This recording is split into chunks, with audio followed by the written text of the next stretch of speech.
Muy buenos días. Muchas gracias por estar hoy día con nosotros para poder compartir esta conversación que queremos hacer acá con EY y con todos ustedes. Mi nombre es Juan Andrés Perry, soy el socio líder del área People Advisory de EY y compartir con ustedes hoy día la discusión que existe en materia de gestión de personas y cómo enfrentar la incertidumbre a que puede dar lugar todo lo que estamos viviendo con motivo del coronavirus.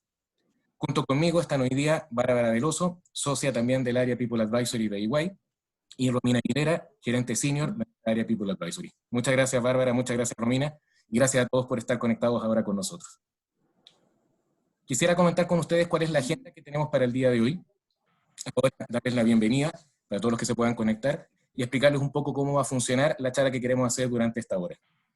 En primer lugar, queremos compartir con ustedes la forma de gestionar equipos, la discusión que existe actualmente en materia de gestión de personas, recursos humanos y coronavirus, y hacer una bajada tanto respecto de lo que está ocurriendo en el mercado, lo que creemos que puede pasar, y cuál es la nueva normativa que ha ido surgiendo. La verdad es que en las últimas 2 semanas hemos tenido mucho avance, tanto en materia de leyes como de pronunciamientos administrativos vinculados a esta materia, y la idea es que lo podamos compartir con ustedes junto con Bárbara y con Romina. Luego de esta explicación que queremos compartir con ustedes, en el fondo tener un espacio para poder compartir las preguntas que nos puedan hacer y discutir todos estos temas y partir desde ya comentando que muchas de las preguntas que podamos ver son temas que acaban de surgir, son temas que todavía están sujetos a revisión por parte de la autoridad y otros temas también sujetos a nuevos procedimientos que se puedan determinar. Pero aquí estamos todos juntos tratando de avanzar en esta figura que estamos enfrentando ahora. Nuevamente les agradezco que participen y los invito a que hagan sus preguntas, que junto con nosotros vayamos avanzando en estos temas y cuenten con este equipo para poder en el fondo compartir con ustedes nuestras recomendaciones y el aporte que podamos hacer. En el fondo van a poder hacer las preguntas a través del chat y nosotros vamos a tratar de colaborar con eso.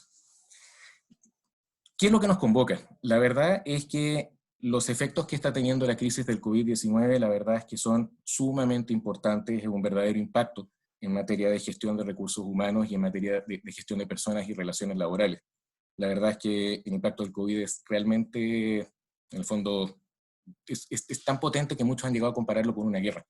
Y en ese sentido, la forma en que las relaciones laborales se ven afectadas y la forma en que una compañía debe enfrentarlos hace también muy, muy importante. Estamos enfrentando una suerte de nueva cotidianeidad. Este es un tema que puede alargarse durante algunos meses y la idea es ir viendo cómo podemos seguir funcionando y cómo podemos a su vez lograr todos los objetivos vinculados a la gestión de personas frente a esta figura que estamos enfrentando ahora. Si es así, por una parte tenemos un deber claramente esencial de protección de todos los colaboradores que participan de una empresa o de una organización. Tenemos por otra parte la necesidad de la organización de seguir funcionando, de ir adaptándose a los distintos elementos que necesita para poder hacer frente a lo que se está viviendo ahora. Y por otra parte tenemos el cumplimiento directo que se desprende de los contratos de trabajo y que claramente se puede ver afectado con lo que está ocurriendo ahora. Me refiero a la obligación esencial de un contrato de trabajo de prestar servicios y una obligación de pagar remuneraciones. Dentro de esta figura, efectivamente, nos hemos encontrado con un escenario muy, muy incierto. Y quizás esa es la palabra más fuerte con la que nos vamos a encontrar hoy día. Aquí hay un escenario de incertidumbre. Y ya durante la semana pasada, durante la semana pasada habíamos visto cómo esta incertidumbre había golpeado la forma en que muchas veces se percibía el rol de ciertas instituciones. Y, disculpen. Y efectivamente, esa figura nos lleva a ver cuál es la manera en que las nuevas normas nos permiten ir enfrentando o no este escenario incierto. Por otra parte, tenemos ya desde la semana pasada un procedimiento administrativo que ya dio cuenta de cómo se podía ver afectada la continuidad de las relaciones laborales y de cómo podía verse afectada el cumplimiento de sus obligaciones. Tenemos una ley que establece una nueva forma de trabajar, que también podía haber sido una propuesta, ahora ya se está volviendo algo quizás mucho más necesario. Y tenemos esta semana aprobada una nueva ley que de alguna manera busca dar mayor certeza a aquellos espacios que habían quedado abiertos la semana pasada. Pero todo esto inmerso en una necesidad realmente importante de poder seguir protegiendo a nuestra gente, de poder seguir funcionando y de poder resolver cómo se ve afectada la esencia de la relación laboral. Por lo tanto, tenemos que ver cómo gestionar las relaciones que tenemos con nuestros trabajadores de acuerdo a las nuevas normas que nos vamos encontrando, pero por otra parte tenemos una necesidad de ir redefiniendo la forma que tenemos de trabajar. Y en este punto se hace clave que toda organización se haga ciertas preguntas con las cuales realmente se puede ir viendo la mejor manera de poder enfrentar esta crisis. Hay que preguntar si efectivamente se están tomando o no las medidas claves para poder proteger a los colaboradores. Hay un tema esencial, ahí hay una obligación que toda compañía debe cumplir, y gran parte de los pronunciamientos que ha dado la autoridad han ido en esa línea. Por otra parte, toda empresa debe preguntar si tiene la adaptabilidad suficiente como para poder hacer frente a las restricciones y a las dificultades con las que se puede encontrar. Y por otra parte, es importante que las empresas vean si su definición de funciones, de políticas de compensaciones, de descripción de formas de trabajar, de herramientas de trabajo, están siendo adecuadas para poder tomar este tipo de adaptabilidad. En todos estos temas es importante ver qué es lo que está ocurriendo en el mercado, cómo lo que ocurre en el mercado se ajusta o no a las disposiciones que hoy día tenemos. Y en esto quisiera invitar a Romina para que pueda compartir con nosotros qué está ocurriendo en el mercado en esta búsqueda de adaptabilidad de las compañías. Muchas gracias, Juan Andrés.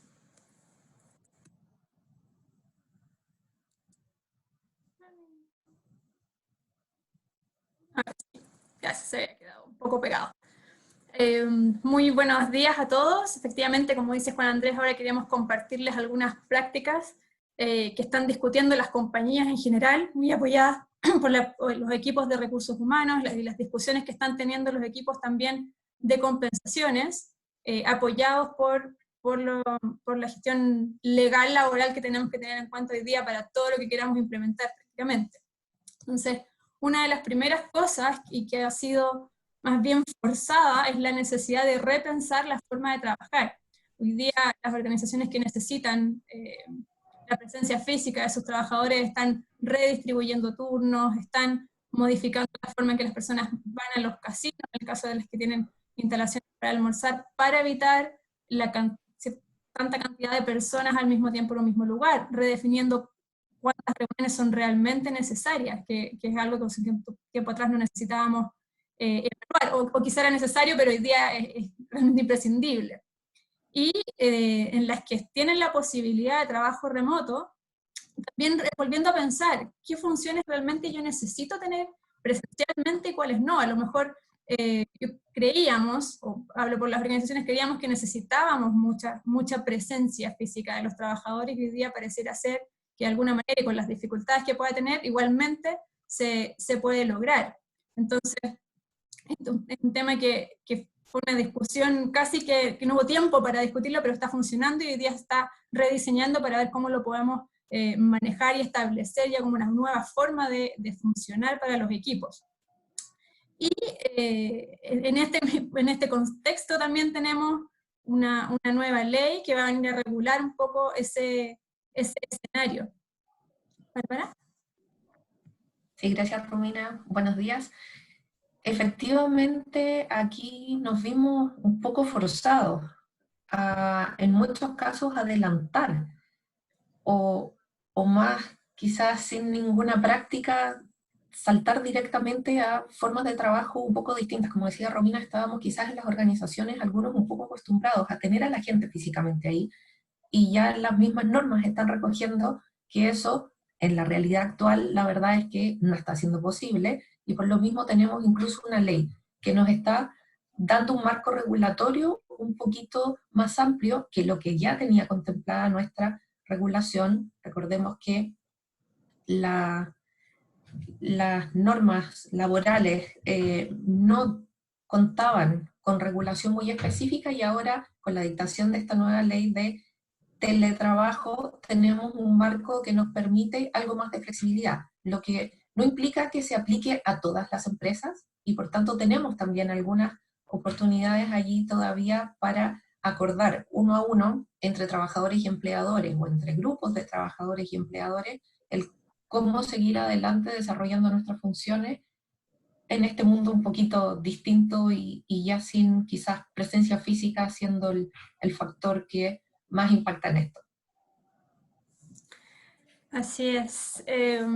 Por otra parte, tenemos también la adaptación de los servicios, por otros que sean más pertinentes a la luz de cómo estamos funcionando hoy día. Han surgido cosas nuevas, por ejemplo, hemos visto organizaciones en las que se lo pueden permitir, por supuesto, que están organizando con sus trabajadores una pausa en la jornada laboral para que trabajadores con hijos puedan atender las labores del homeschooling, las tareas que tienen los niños del colegio, que es algo que hace un mes atrás o 2 meses atrás no estaba en los libros de nadie. Y por otra parte también tenemos muchas organizaciones revisando qué beneficios eventualmente ya no van a poder seguir pagando, cómo poder reducir ese paquete de beneficios y limitar algunas prestaciones al menos temporalmente. Cambiar, no sé, por ejemplo, la asignación de movilización, que eventualmente ya no es necesaria cuando los trabajadores están desde sus casas remotos, pero a lo mejor necesitan cubrir otro tipo de costos, cómo puede la compañía reducir un poco los gastos, en fin. Entonces, hacer esas modificaciones, cuando son a la baja, no es algo tan sencillo de hacer, aun cuando el contexto pareciera indicar que es absolutamente necesario. Se requieren algunas regulaciones, hay formalidades que hay que tener para que esto se pueda efectivamente realizar. Juan Andrés. Sí. Efectivamente, como comenta Romina, gran parte de la adaptación de beneficios requiere del consentimiento del trabajador o de las organizaciones sindicales. Ahí efectivamente hay ciertos espacios que la norma permite que sean los empleadores los que puedan tomar por sí algunas decisiones, pero en general esas decisiones nunca pasan por la reducción de beneficios o la sustitución de un beneficio por otro. Ahí es cuando el espacio que se busca es un espacio de colaboración en el cual las partes se puedan poner de acuerdo en efectivamente cuál es el mejor espacio que tienen para tratar de mantener la continuidad de sus relaciones laborales, de mantener el funcionamiento y adaptar los costos y adaptar en el fondo el paquete de beneficios asociados a esto y la forma también de regular algunos de sus elementos. Están surgiendo con las nuevas normas ciertas posibilidades, ya lo vamos a ver respecto a algunas medidas quizás más duras que se pueden tomar en estas medidas, en donde existen más posibilidades de que sea la misma compañía la que lo decida. Pero en términos generales, la invitación que se hace en estos puntos, lo que está buscando el mundo de las relaciones laborales, es la mayor colaboración posible. Y en espacios de colaboración, la verdad es que mientras no exista menoscabo, mientras exista consentimiento, mientras exista el adecuado pacto y la definición que rodea la toma de medidas asociadas a cambiar beneficios o eventualmente reducirlos, es posible en la medida en que las partes estén de acuerdo y efectivamente no significa un menoscabo. Ciertas figuras de reducción asociadas a otro tipo de beneficios, los vamos a ver durante la charla de hoy día, como es la nueva posibilidad de pactar reducciones de jornada y acceder a un beneficio complementario con seguro de cesantía. Pero esa es una modalidad nueva, en la cual se crea la posibilidad de acceder a un complemento con cargo a una entidad de seguridad social. La propia del trabajador, pero con una definición de seguridad social que no era la normal para este tipo de figuras. Pero en términos generales, las partes pueden acordar este tipo de modificaciones y, como les comentábamos, la idea es que todo el entorno que estamos viviendo ayude e impulse a tratar de buscar las posibilidades de acuerdo en estas materias. Bien, otros temas que están necesariamente discutiendo, reducción de la jornada laboral y de los salarios, de los sueldos proporcionalmente, en las organizaciones en que el giro lo permite. Por ejemplo, en organizaciones que hoy día necesitan funcionar, pero que necesitan los horarios de funcionamiento, tener a menos personas para evitar contagios, entonces necesitan menos trabajadores en una misma jornada. Entonces, lo que está sucediendo efectivamente es que están tratando de pactarse nuevas jornadas, y como adelantaba Juan Andrés, vamos a revisar más adelante en detalle lo que eso significa, en qué casos se puede, si no se puede, y qué consecuencias puede tener. Lo siguiente es suspensiones del contrato de trabajo. Esto ya es compañías que necesiten cerrar, que efectivamente su operación está muy golpeada por la contingencia, y están dejando de percibir ingresos, y se entiende que a propósito de que no tienen caja, seguir pagando las remuneraciones les puede hacer muy difícil. Entonces, acá en este caso se suspenden las obligaciones del contrato, de pagar remuneración y por parte del trabajador de prestar los servicios. Sin embargo, tenemos hoy día una regulación nueva, muy fresquita respecto a este tema, y que vamos a revisarla en detalle en los próximos minutos. Y lo último es feriado colectivo, que en muy simple es que todos los trabajadores de la empresa o una sección de ella hacen uso de un feriado legal por decisión del empleador, ¿ya? Tiene requisitos, tiene que ser necesariamente colectivo, no puede ser en el 1 a 1 para que esto funcione desde la vereda legal laboral, y tiene para el trabajador en el fondo la ventaja de que va a seguir percibiendo su remuneración, porque en definitiva es igual que si le hiciera uso de sus vacaciones, y por tanto no ve afectadas sus ingresos por ese periodo al menos, que debe ser no menor a 15 días. La compañía, por el otro lado, hace una baja en la provisión de vacaciones, y todo esto a la luz de que la compañía eventualmente no está recibiendo clientes, no está pudiendo operar, entonces de alguna manera logra permitir en el fondo o evitar que los trabajadores asistan al FANES cuando en realidad no están siendo necesarios. Pero lo mismo, de nuevo, necesita ser pactado, no puede ser en el 1 a 1, no es que la compañía pueda elegir y decir, mira, tú sí, tú no, es colectivo como el nombre lo indica. Sí, y en el fondo todo lo que comenta Romina son figuras que, si bien se pueden hacer, el entorno legal que las permite o que las restringe es sumamente importante y a veces puede ser complejo. Respecto a la reducción de jornada laboral y salarios, tal como les adelantábamos, en principio es una posibilidad que se puede pactar, pero tiene que tener ciertos requisitos ese pacto para que pueda acceder a los beneficios que se acaban de crear. Eventualmente uno podría tener figuras en las cuales se pacten reducciones de jornada y reducciones de remuneraciones, pero no necesariamente van a acceder al nuevo sistema que busca compensar la diferencia que se va a producir por producto de este pacto. Es importante comprender esta nueva ley, que es una ley que realmente está muy, muy nueva, que acaba de ser promulgada y que va a empezar a regir desde el momento en que se publique, y que en materia de reducción de jornadas y salarios tiene también nuevas restricciones. Entonces, ¿qué es importante distinguir aquí? Que no toda reducción salarial que se pueda establecer como motivo de una reducción de jornada lleva necesariamente la posibilidad de acceder a un beneficio complementario por esa diferencia que se puede producir. Pero la posibilidad de pactar reducciones está. Por otra parte, en materia de suspensión de contrato, esta es una figura que de por sí la regulación nueva está 100% asociada al fenómeno del COVID-19. No es una figura que se pueda como aislar en su discusión de esto. Ya lo había planteado la Dirección del Trabajo el año pasado con motivo del estallido social, como una alternativa que se podía evaluar por las partes, pero claramente una alternativa que puede generar efectos sumamente potentes, porque supone paralizar temporalmente los efectos del contrato, y eso implica el pago de remuneraciones. Por lo tanto, una figura también muy importante, porque de decidir algo así, también hay que ver el contexto, los requisitos que se cumplan para acceder al beneficio que se acaba de crear por ley. Y respecto del feriado, efectivamente, muchas compañías están evaluando la posibilidad de acordar vacaciones individuales con sus trabajadores o de decretar un feriado colectivo. El acordar vacaciones individuales claramente necesita que el trabajador esté de acuerdo. En el caso de implementar un feriado colectivo, supone directamente el 100% de la compañía o el 100% de una sección de la compañía, pero hay que tener muy claro que en el caso del feriado se siguen devengando remuneraciones. Ahí el efecto que se logra por una parte un efecto de prevención, de evitar en el fondo los contactos que pueden precisamente tratar de buscar prevenir que ocurran para tratar de no propagar virus. Por otra parte, también es una forma de terminar quizás con algunos costos operacionales que podrían estar con la empresa funcionando, pero no funcionando en realidad. Pero es una medida que se tiene que implementar con mucho cuidado, porque ahí las normas del feriado colectivo tienen estos requisitos que nos comentaba Romina. Es pagado, es por al menos 15 días hábiles, y además en el fondo tiene que ser para totalidades de empresa o de sección. Pero es una alternativa que también se puede considerar. Hay que también tener presente que puede tener efectos en gestión de personas, el decidir vacaciones en un momento en el cual claramente la persona quizás no va a descansar o va a estar de vacaciones en cuarentena. Son figuras que hay que tener en consideración cuando se toman este tipo de medidas, porque pueden tener efectos a futuro. Puede que esos mismos trabajadores después busquen algún tipo de compensación de descanso en otro escenario que no va a ser necesariamente el de las vacaciones.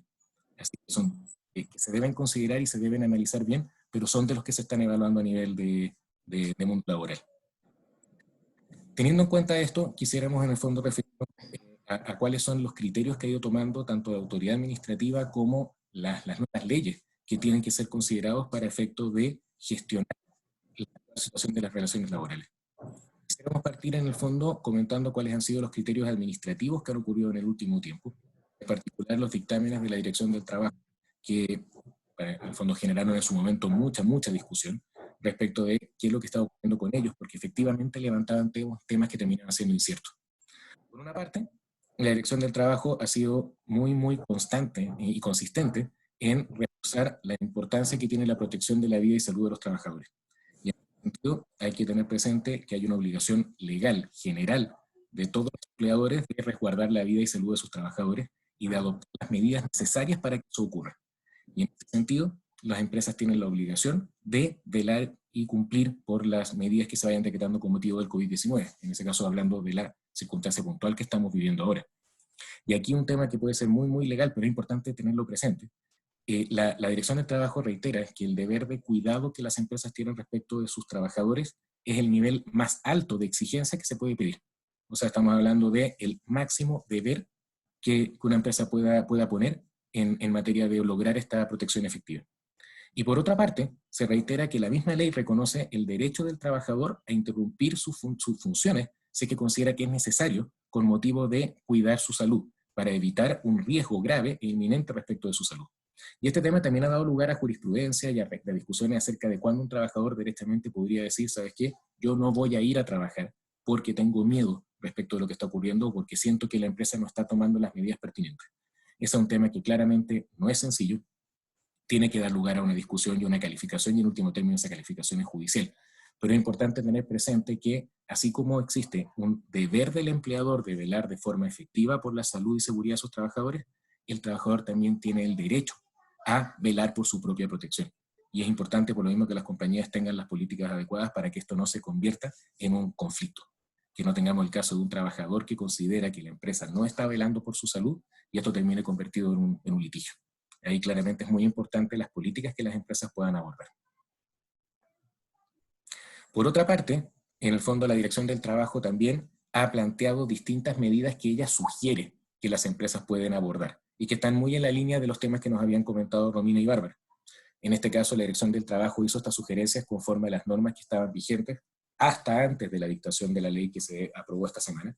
Y en ese sentido, tomando en consideración las normas que ya existían, la Dirección del Trabajo propone acuerdos de trabajo remoto, en el sentido muy vinculados con lo que ya se podía hacer y con la nueva ley de teletrabajo. Propone hacer modificaciones en los horarios de entrada y salida. Ahí hay modificaciones que la empresa unilateralmente puede tomar si es que da un aviso de 30 días, pero también hay modificaciones que puede acordar con sus trabajadores e implementarlas desde antes. Propone también la modificación de turnos de trabajo. Ahí también hay que distinguir si los turnos son fijados de cierta forma por el puro empleador o bien son turnos que ya están convenidos, que ya son parte de las condiciones laborales y por tanto el llamado que hace la Dirección del Trabajo a las partes es a llegar a acuerdos en las modificaciones de los turnos. Propone, como les comentábamos hace unos minutos, evaluar la posibilidad de pactar vacaciones individuales o bien evaluar la procedencia de un feriado colectivo, pero en definitiva la Dirección del Trabajo hace un llamado espontáneo a que las partes traten de ponerse de acuerdo en cómo seguir funcionando y de cómo pueden tomar medidas que permitan procurar la prevención en materia de coronavirus y la salud y seguridad de los trabajadores. Todo esto conforme a las normas que permiten tomar este tipo de medidas. Pero ocurrió lo que generó la discusión muy, muy potente de la semana pasada con motivo del pronunciamiento de la Dirección del Trabajo, que también, analizando las normas que están vigentes, la dirección levantó el punto de qué es lo que ocurría respecto de aquellos trabajadores que, por resultado de un acto de autoridad, no pueden concurrir a prestar su servicio, tampoco lo pueden hacer de forma remota, y en definitiva, no hay una prestación real de las funciones que debiese prestar para la compañía, porque está impedido porque, en definitiva, se determinó que no puede hacerlo. Y en esos casos, apuntando directamente a las cuarentenas, a los cordones de seguridad, a los toques de queda, la Dirección del Trabajo determinó que en esos casos operaría la suspensión del contrato de trabajo. Y operando la suspensión del contrato de trabajo, no operaría ni la obligación de pagar remuneraciones ni la obligación de prestar servicios. Que es algo que va muy de la mano de la nueva ley. Lo que ocurrió es que efectivamente este dictamen se dictó antes de que surgiera la nueva ley. Por lo tanto, en este momento se produjo, estamos hablando de finales de la semana pasada, un momento real de incertidumbre, porque efectivamente se estaba llegando a la existencia de una suspensión del contrato de trabajo como resultado de un acto de autoridad que impedía prestar servicios y que de producirse ese efecto no había pago de remuneraciones. Y obviamente que surgió la alarma de, ok, ¿qué va a ocurrir en esos casos? Y para eso se hacía inminente contar con una nueva norma que regulara qué ocurría, y eso es precisamente lo que ocurrió con la ley que se dictó esta semana. De todas formas, se reitera que hay ciertas funciones que tienen que seguir continuando, hay ciertas funciones que no se pueden interrumpir, y respecto de ellas continúa la relación laboral plenamente. Y en ese punto también esto va acorde a la nueva ley. ¿Qué es lo que queremos decir con eso? Que esta figura de gran incertidumbre que se produjo la semana pasada, ahora ya cuenta con una nueva ley que nos permite ver cuál es el contexto que se está dando.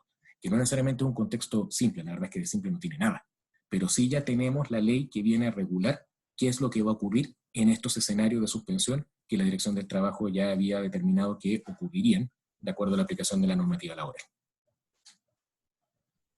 Teniendo presente esta figura, también nos encontramos con la dictación la semana pasada, en el fondo de una nueva ley que incorpora al Código del Trabajo la regulación expresa y ya detallada de un estatuto del trabajo a distancia o teletrabajo. Y ahí, Bárbara, si nos puedes comentar bien en qué consiste esta normativa. Gracias, Juan Andrés.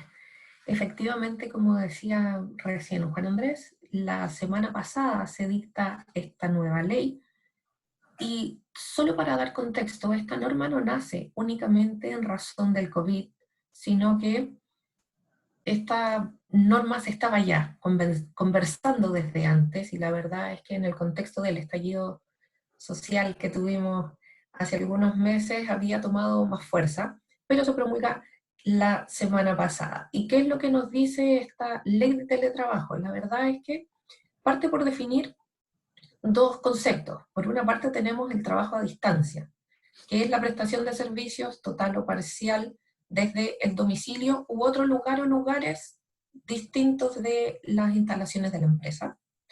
Y tenemos además como teletrabajo el concepto de la prestación de servicios mediante medios tecnológicos, informáticos o de telecomunicaciones, o el reporte de los servicios por estos mismos medios. Entonces, no todo el trabajo remoto es teletrabajo. Podemos tener trabajo a distancia sin que este se configure como un teletrabajo. Y lo que viene a hacer esta ley es darnos un marco referencial de cómo esto se puede acordar, y vamos a ver que tiene algunas características un poquito especiales. Primero, debe ser acordado por las partes, y esto puede ser al inicio de la relación laboral o en cualquier momento durante la vigencia del contrato de trabajo. Como decíamos, esta puede ser total o parcial. ¿Qué quiere decir esto? Que yo puedo acordar prestar servicios, una parte de mi jornada en las instalaciones de la empresa y el resto del tiempo desde un lugar distinto. Entonces puedo trabajar parcialmente desde mi casa y parcialmente desde la empresa, o puedo acordar la prestación de mis servicios totalmente fuera de las instalaciones de la compañía. En ningún caso esta modalidad de trabajo puede suponer menoscabo para el trabajador, y aquí es importante destacar que esto sobre todo en lo que se refiere a remuneraciones. El trabajador mantiene todos los derechos individuales o colectivos, si es que le correspondieran, e incluso su derecho a mantener su afiliación a un sindicato. En ese sentido, este es un trabajador más de la empresa, solo que tiene estas particularidades en términos de dónde desarrolla sus servicios. Hay cláusulas especiales que deben regular desde cuándo y hasta cuándo, en caso que sea por un periodo limitado, se acuerda este teletrabajo.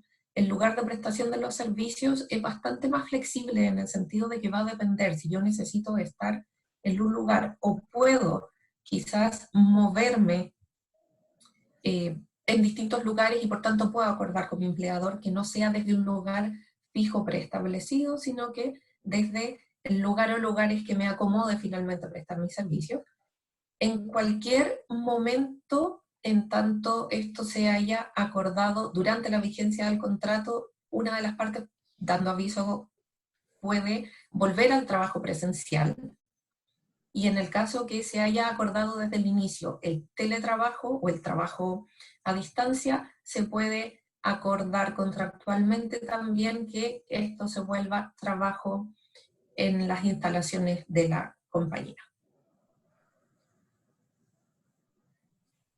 ¿Qué cosas especiales trae esta norma, o quizás un poquito novedosas?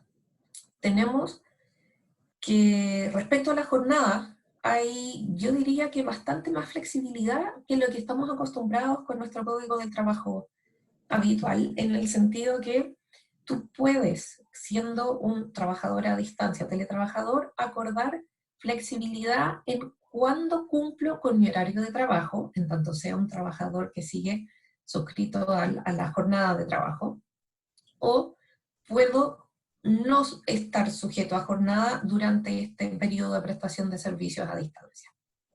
En cualquier caso, el empleador debe asumir el costo del sistema de control de horarios, en caso que yo estuviera sujeto a jornada, y se va a presumir que existe una jornada ordinaria cuando existe una supervisión o control en la forma de trabajar. Cuando no la haya, yo puedo pactar tener esta prestación de servicios sin estar sujeto a jornada. En ese sentido, causó un poquito de revuelo en el mercado la norma que indica en esos casos que igualmente el trabajador va a tener un periodo, el derecho a un periodo de desconexión, que la ley se fija de al menos 12 horas continuas en 24 horas para los casos en que yo no tenga jornada de trabajo. Entonces, hay allí una novedad que causó un poquito de revuelo en el mercado en términos de decir, entonces, el teletrabajador tiene que estar desconectado. Tanto es así que, la verdad, el trabajador tiene derecho a no responder o a no reportarse con su empleador durante este periodo forzado de desconexión.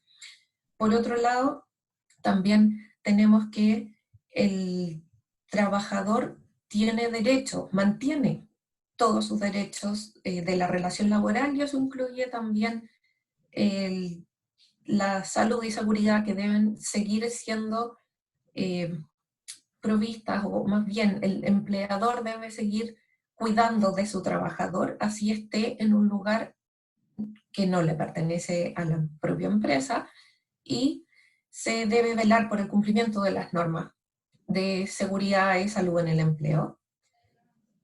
Se aplican los deberes, en este sentido, los deberes generales y la ley de accidentes del trabajo y enfermedades profesionales. Y el otro punto que también causó un poquito de revuelo en el mercado es esta obligación que mantiene el empleador de proveer los equipos, herramientas, materiales y costos de operación y funcionamiento para que el trabajador pueda realizar sus funciones de manera remota. En ese sentido, creo que es importante recordar o destacar que esta norma no implica que toda persona que no esté prestando sus servicios en la empresa, en su empleador, digamos, en las instalaciones de su empleador, es un trabajador a distancia o teletrabajador según está regulado en esta norma. Si yo presto servicios, no en las instalaciones de mi propia empresa, pero en un lugar que sí fue designado por mi empleador, no estoy necesariamente yo en este escenario de teletrabajo o trabajo a distancia que regula esta nueva norma. Entonces, esta norma aplica no a todo el mundo, pero nos viene a dar un marco regulatorio que da un poquito más de flexibilidad, que es algo nuevo en nuestra regulación, y que en este contexto en que en realidad nos vimos impedidos formalmente, en muchos casos, de prestar servicios, viene a ser una herramienta importante para dar un marco de movimiento a las empresas, y en ese sentido es importante que el empleador esté preparado y entienda bien en qué casos sí está frente a una persona que está siendo un teletrabajador, o bien simplemente tengo un pacto con mi empleado que permite la prestación de servicios en un lugar distinto y por medios, la verdad es que a estas alturas todo lo estamos haciendo vía internet. Eso por el lado del teletrabajo. Ahora, Juan Andrés, si tú nos puedes comentar con más detalle la norma llamada COVID. Sí, efectivamente, esta es la nueva ley que se acaba de aprobar y promulgar dentro de esta semana. Va a entrar en vigencia conforme a su publicación en el Diario Oficial. Pero esto es una ley que ya se promulgó, y por tanto el texto que ya está definido es el texto que en definitiva va a ser ley. Y esta nueva ley lo que viene es a zanjar en gran medida los temas que ya se venían viendo desde la semana pasada con los criterios de la Dirección del Trabajo, y es el resultado también de las medidas que se habían presentado como medidas económicas con motivo del coronavirus. Esta ley COVID-19, que probablemente va a ser conocida como la Ley de Protección del Empleo, es una ley que lo que viene es a regular la posibilidad de que opere, ya sea por el solo Ministerio de la Ley, o ya sea porque las partes lo acuerden, una suspensión del contrato de trabajo.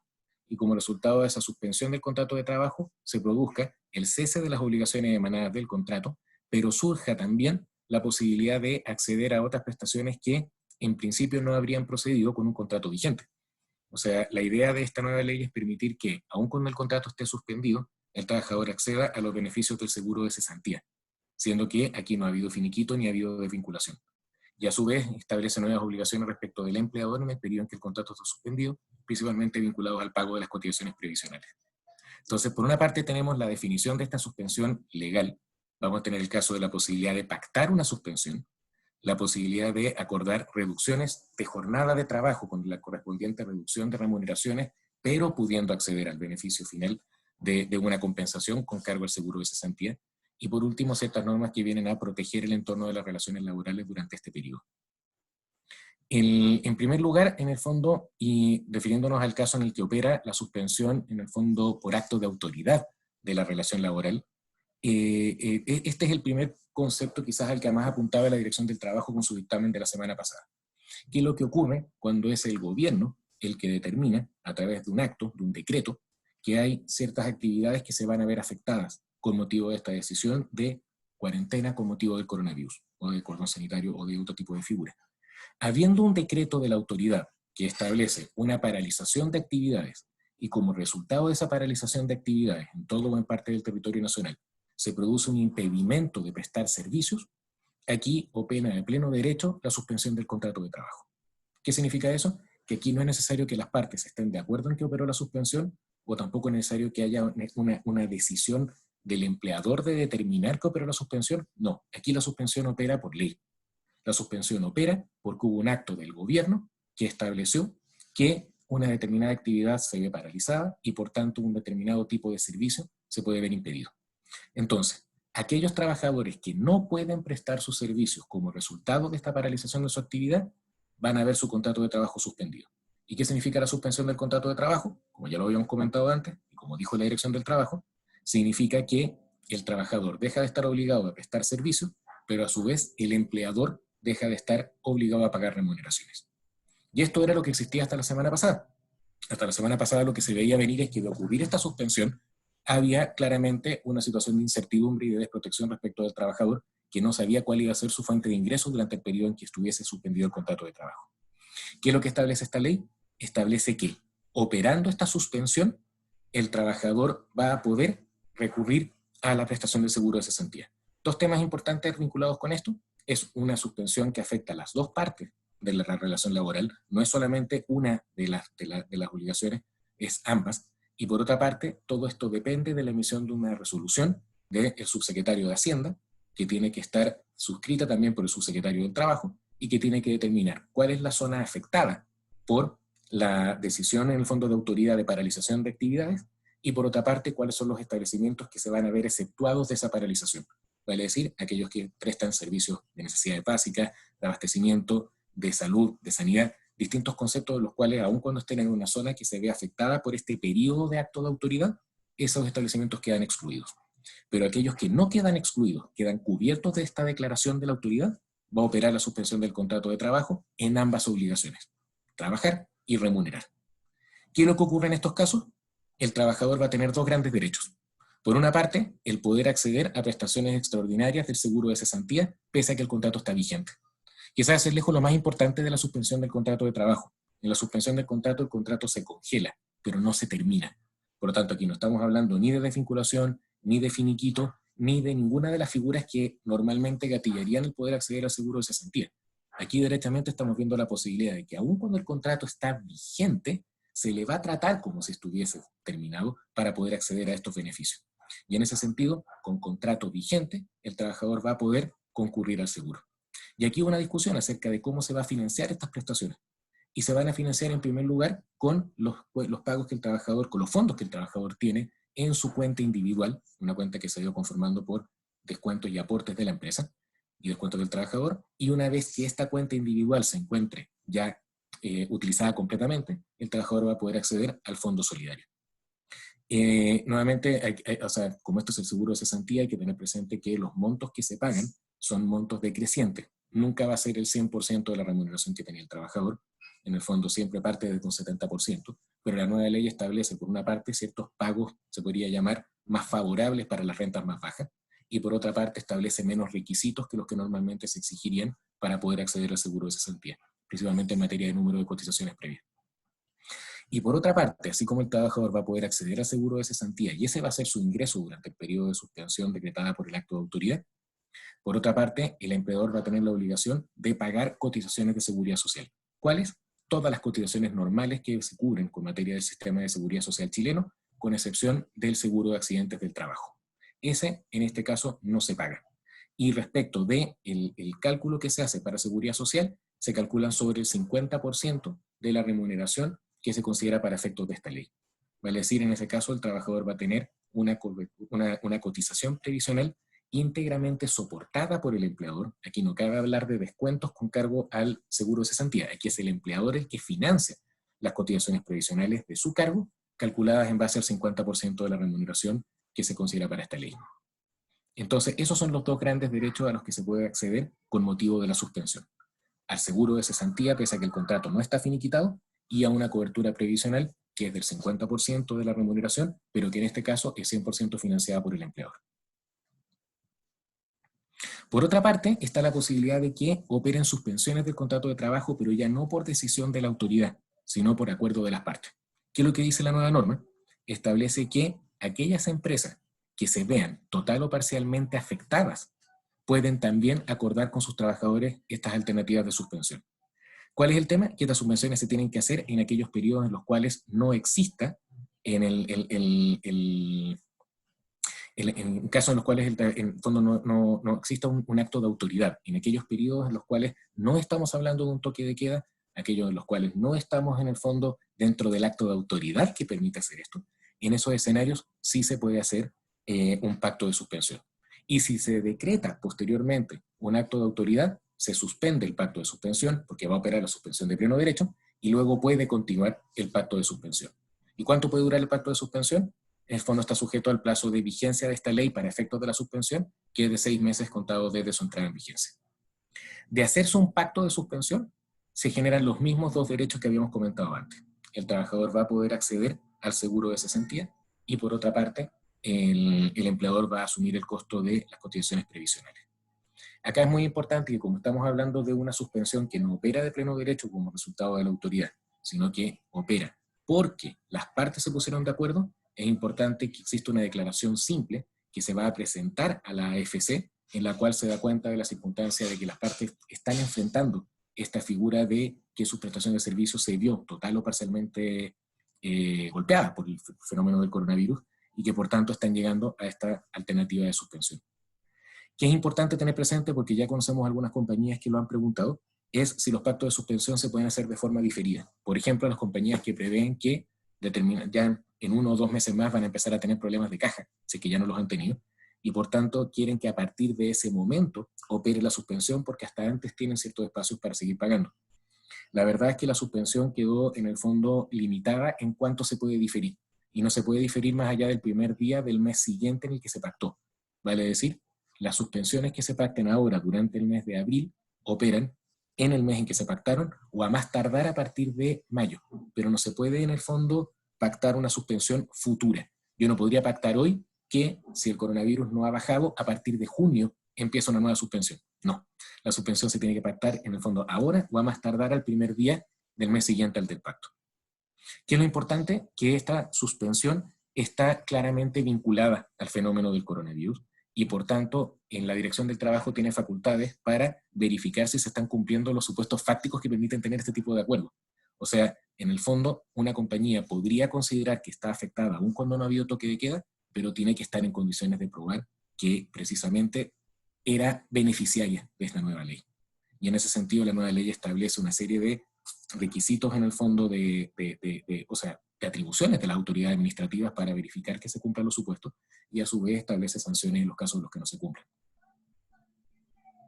Otro de los temas que incluyó esta ley y que fue resultado también de otra ley que se venía discutiendo desde finales del año pasado con motivo del estallido social, era los pactos de reducción de jornada. Esto es un tema bien interesante porque iban a ser 2 leyes distintas y finalmente, incluso cuando se hizo el anuncio de las medidas económicas, se había dicho que por una parte se iba a impulsar esta nueva ley COVID y por otra parte se le iba a dar mayor celeridad a las otras leyes que permitían otro tipo de figuras. Finalmente, ambas se juntaron en una sola ley. Y así como esta nueva ley regula la suspensión que opera de pleno derecho por acto de autoridad, o bien la suspensión que pueden pactar las partes en los espacios en los que no hay acto de autoridad, ambas vinculadas con coronavirus y ambas con los derechos a acceder a seguro de cesantía y cotizaciones con cargo del empleador, también reguló la posibilidad de que ciertas empresas puedan pactar la reducción de la jornada de trabajo con la reducción proporcional de remuneraciones y pudiendo acceder en la diferencia a una bonificación con cargo al seguro de cesantía. ¿Qué es importante en esta materia? No son todas las empresas. Hay que distinguir distintos tipos de empresas. En el caso de empresas que son contribuyentes de IVA, tienen que ser empresas que hayan registrado bajas de al menos un 20% en sus ventas en periodos trimestrales. Si son otro tipo de empresas, hay que verificarse que están en procesos de concursales, en el fondo vinculados con insolvencia, o bien que están siendo administradas como parte de un proceso concursal.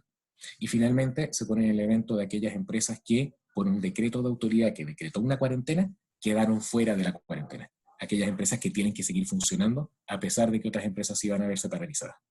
En esos escenarios, estando en alguno de esos posibles situaciones, una compañía puede evaluar la posibilidad de pactar este tipo de rebaja. ¿Cuál es el objetivo de esta rebaja? Que a diferencia de la suspensión, aquí el contrato no se suspende. Aquí el contrato sigue vigente. Ambas partes siguen cumpliendo con sus obligaciones. Lo que pasa es que se hace una reducción proporcional en estas obligaciones. Se reduce la jornada de trabajo y se reduce proporcionalmente la remuneración. ¿Y qué pasa con el saldo en el fondo de remuneración que el trabajador no va a recibir por la reducción? Va a poder acceder al seguro de cesantía. Y dependiendo de los porcentajes, va a ser lo que va a poder recibir de bonificación del seguro de cesantía que venga a compensar aquello que dejó de ganar porque redujo su contrato. Entonces, en ese sentido, es una figura distinta. Acá, derechamente, a lo que se apunta es a seguir funcionando. Se apunta a continuar con una relación laboral 100%, no solo vigente, porque la suspensión también está vigente. Aquí estamos hablando de un contrato que sigue activo. Y estando activo, lo que ocurre es que ahora el trabajador trabaja menos, recibe menos, pero lo recibe de su empleador como remuneración, y por otra parte accede a este beneficio. ¿Cuál es el gran cambio en el fondo respecto del proyecto que se había presentado originalmente? Es que el proyecto original apuntaba a que esto se financiara 100% respecto del fondo solidario, esta bonificación. Ahora no, ahora es el seguro de cesantía en general, en una figura más bien parecida a la de la suspensión. En el periodo en que está el contrato con esta figura de reducción de jornada, el empleador tiene que seguir pagando las cotizaciones previsionales, pero aquí sí hay descuentos. La seguridad social opera de forma regular, pero respecto de la remuneración que se pactó como remuneración reducida durante el pacto.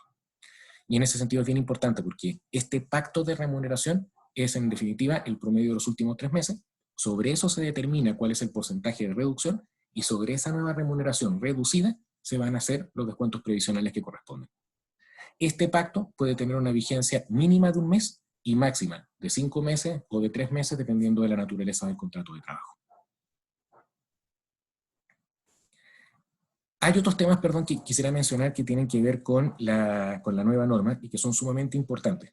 Por una parte, la ley establece que durante los 6 meses, ahí no dice exactamente desde cuándo se cuentan, debería ser de su entrada en vigencia, o bien durante todo el periodo en que estemos todavía en estado de excepción por catástrofe, no se puede poner término a los contratos por caso fortuito o fuerza mayor, que es uno de los temas que ya se habían generado como polémica. En el fondo, si el caso fortuito o fuerza mayor, y en este caso el acto de autoridad, ¿es una causal que permita en definitiva poner término a los contratos? No, no es una causal de término del contrato.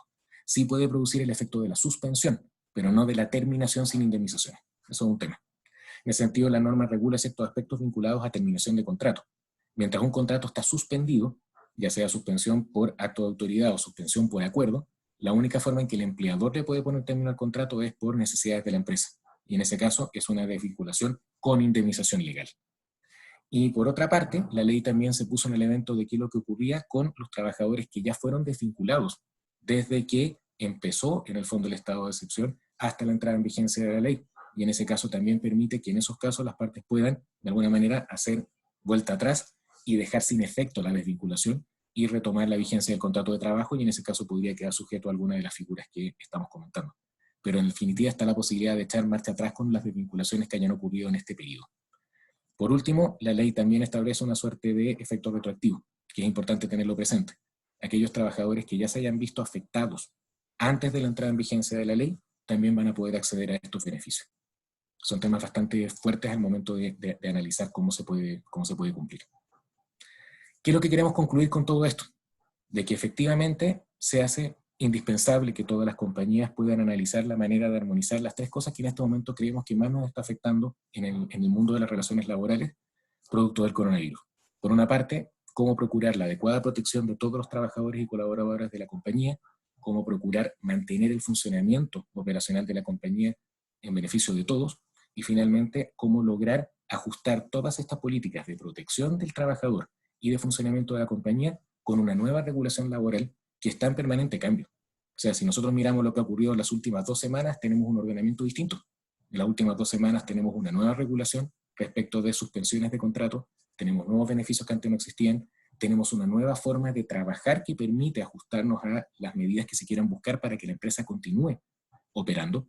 Todo esto, en definitiva, necesita que se gestione de forma adecuada. Y de esa forma, una gestión armónica, pero una gestión en la cual todos participen. Porque efectivamente nada de esto se va a lograr si en definitiva no hay una colaboración de todos. Entonces, lo que nosotros más hemos querido en este rato es compartir con ustedes lo que está ocurriendo en el mercado, lo que creemos que puede ocurrir y cómo lo que vaya a ocurrir se tiene que ajustar a nuevas normas que acaban de salir. Y por lo mismo estamos todos pendientes de cómo se interpretan, de cómo se aplican, de cuáles son los procedimientos que se determinan para ellas, porque todos lo necesitamos. Si queremos en el fondo enfrentar correctamente la crisis que estamos viviendo, todos tenemos que contribuir a que esto se solucione y que esto pueda avanzar. Hemos recibido ya preguntas respecto de estos temas y quisiéramos compartirlas con ustedes. Una de las preguntas que recibimos era ¿qué puede hacer una empresa que no se ha visto todavía afectada por el tema del acto de autoridad y si puede acceder a los beneficios? En ese sentido, como les comentábamos, efectivamente las empresas pueden hacerlo cumpliendo con ciertos requisitos. Una empresa que no está en toque de queda o que no se ha visto afectada por el acto de autoridad, si está en condiciones de probar que efectivamente el coronavirus sí la ha afectado, tiene la posibilidad de hacer los pactos de suspensión y en ese sentido los pactos de suspensión sí acceden a la nueva ley. Por el contrario, si en definitiva puede seguir funcionando o ha tenido estos pactos de continuidad que menciona la ley, en los cuales la empresa, pese a estar en una figura de acto de autoridad que podría paralizar la empresa sí puede seguir funcionando y tiene acuerdos para seguir haciéndolo, en ese caso no cabe hablar de los beneficios de la nueva ley, ahí lo que cabe es seguir pagando la remuneración que corresponda. Pero en definitiva, la regla general es que una empresa que se vea afectada total o parcialmente por el coronavirus, si no cae dentro de la suspensión por gobierno, sí podría tener el espacio de pactar la suspensión. Y lo mismo en el caso de aquellas empresas que fueron excluidas de la suspensión por el tipo de servicio que tienen, esas empresas podrían modificar las funciones siempre que no signifique menoscabo, y a su vez podrían tener pactos de reducción de jornada y acceder a los beneficios, no de la suspensión, pero sí del pacto de reducción de jornada. Otra de las preguntas que hemos recibido dice en relación con cómo las empresas pueden operar respecto de el teletrabajo cuando no han estado acostumbradas al teletrabajo, cuando no había sido una realidad previa. Y ahí, Bárbara, si lo puedes comentar en el fondo, ¿qué puede hacer una empresa en ese escenario?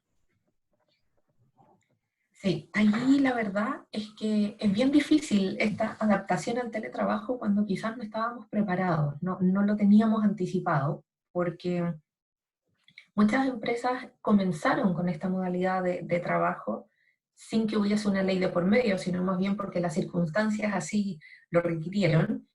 Y el cómo adaptarse, la verdad es que tiene varias aristas. Por un lado está el tema personal, de humano, digamos, en el sentido de que el trabajo remoto tiene algunas complejidades que son súper distintas de las que tenemos o a las que nos enfrentamos cuando estamos físicamente en un lugar provisto por la empresa.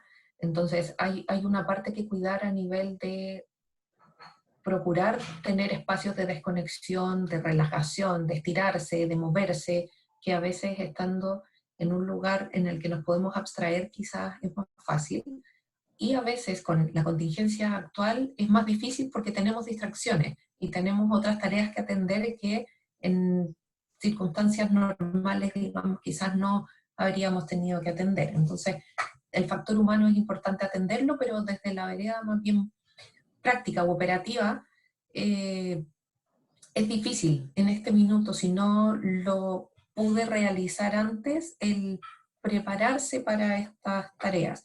Es necesario que los trabajadores cuenten con una conexión a Internet que les permita efectivamente realizar sus labores. En ese sentido, la norma de teletrabajo, que como decía, no necesariamente aplica a todos, pero para quienes sí aplica, indica que es el empleador quien debiese formalmente proveerla. nada impide que el trabajador utilice sus propias herramientas. Creo yo, en ese sentido, no hay una sanción a que el trabajador procure utilizar sus propias herramientas, su propio espacio, en ese sentido, su silla, su escritorio, pero formalmente, siendo bien estrictos, la norma podría requerir que sí fueran provistas por el empleador, cosa que en este minuto claramente no está siendo posible porque tenemos restricciones de todo tipo. Entonces, creo que es un momento complejo al que hay que adaptarse con las herramientas que tenemos disponibles en este minuto. Creo que es importante revisar la nueva norma y ver si es eventualmente aplicable a mí y tuviese que entonces generar un anexo contractual, por ejemplo, o una regulación específica entre trabajador y empleador de cuáles van a ser las condiciones en que se van a prestar estos servicios, pero el contexto actual es bien complejo en ese sentido. Tenemos hartas preguntas. Romina, no sé si quieres abordar tú aquí alguna de las muchas que nos han llegado.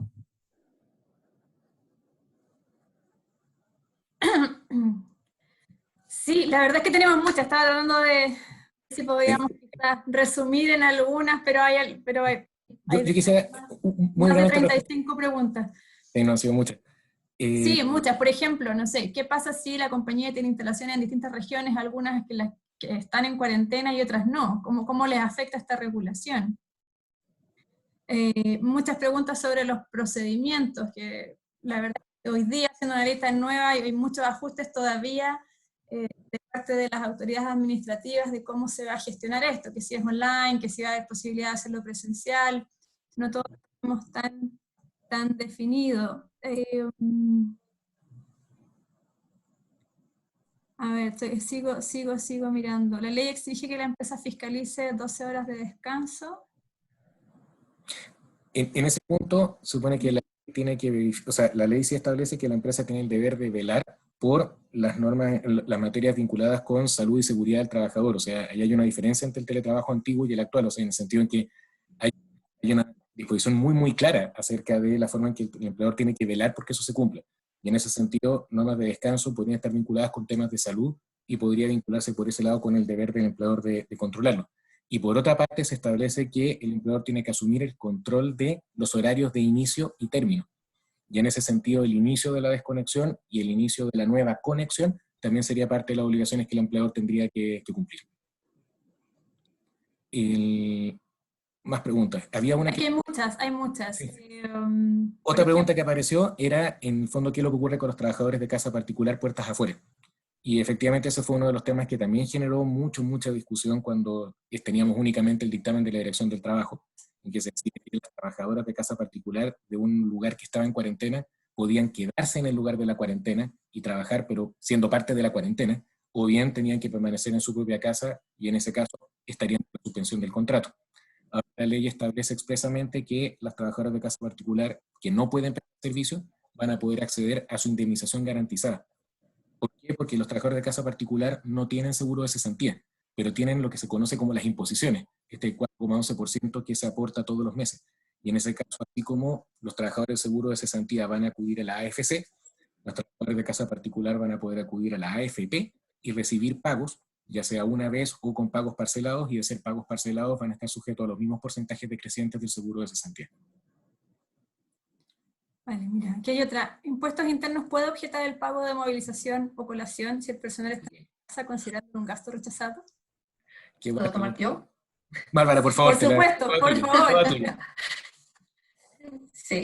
Sí, la verdad es que es una súper buena pregunta y la verdad es que formalmente yo creo que sí, Impuestos Internos podría rechazar este gasto, insisto, desde lo meramente formal, porque recordemos que, para complementar, no solo podría, creo yo, rechazar el gasto, sino que incluso podría considerar que en tanto la colación y movilización que se paguen durante estos periodos no están compensando el gasto efectivo que está realizando el trabajador, en tanto no ha podido desplazarse al lugar de trabajo por cuarentena o cualquiera fuera la causa formal en este minuto, podría también considerar que es renta para el trabajador.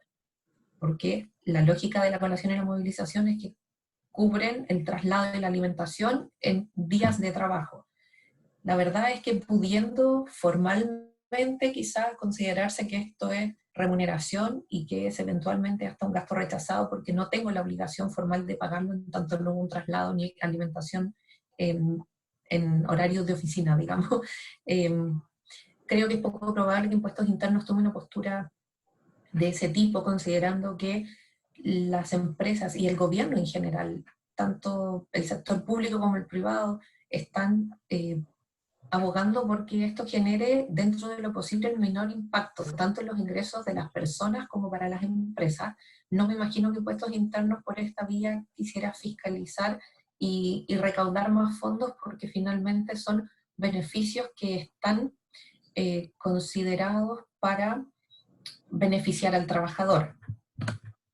Ahora, igual creo que es importante que eso es desde el, como decía, creo que con las normas actuales, desde lo más estricto.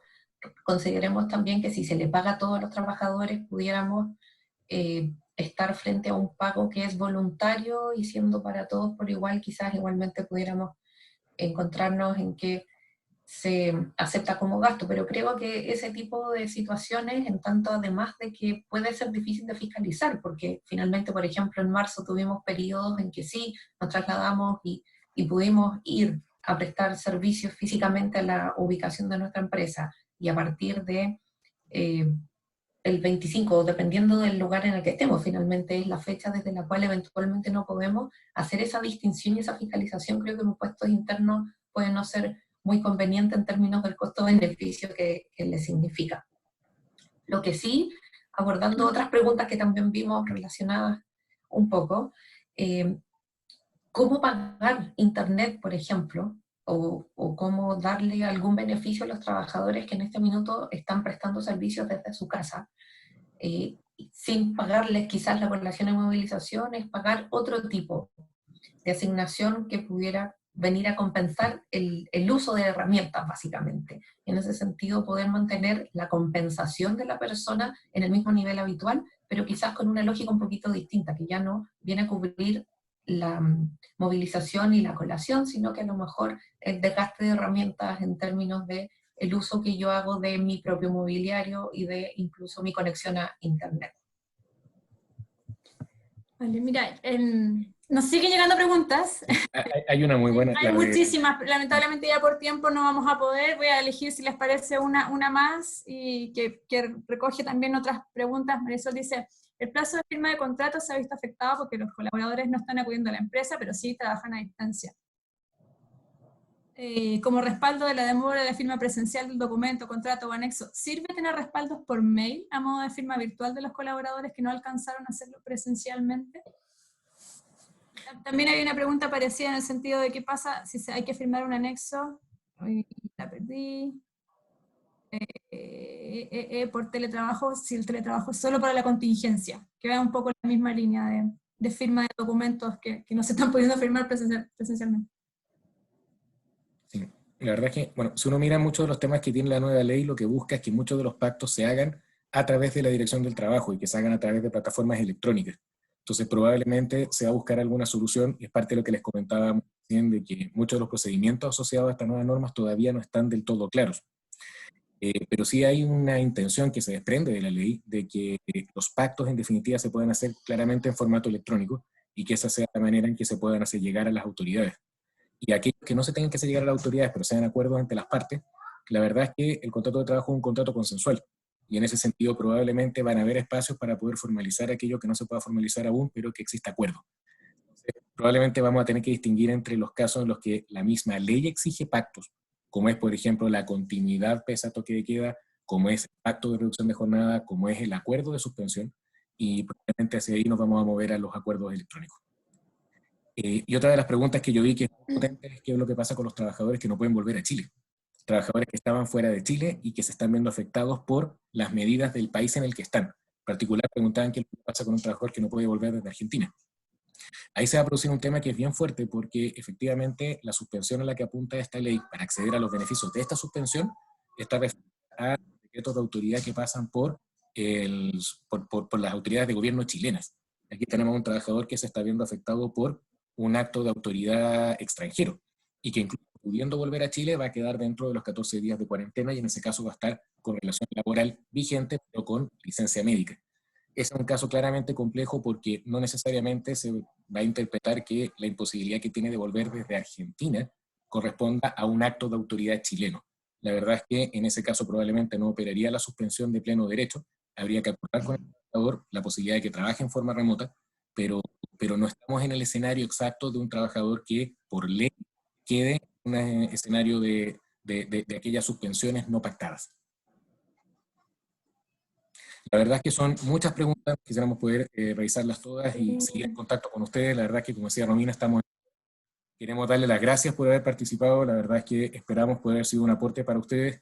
Estos temas van a seguir en constante análisis, en constante movimiento, y queremos en el fondo mantenerlos informados de esto. Vamos a revisar todas las preguntas que nos llegaron y les vamos a seguir compartiendo nuestros, en el fondo, alerts, fijar a futuro otro webinar para poder compartir las próximas avances que hayan respecto de estas normas o de normas nuevas. Cuenten con nosotros, que los vamos a invitar. Así que darles las gracias, Bárbara, gracias a Romina, y gracias a todos ustedes por haber participado. Muchas gracias a todos. Adicional, les vamos a compartir la presentación, que es Buen una punto. de las preguntas que también salió. Así es. Muchas gracias. Gracias a todos. Gracias a todos. Que tengan buen día. Adiós.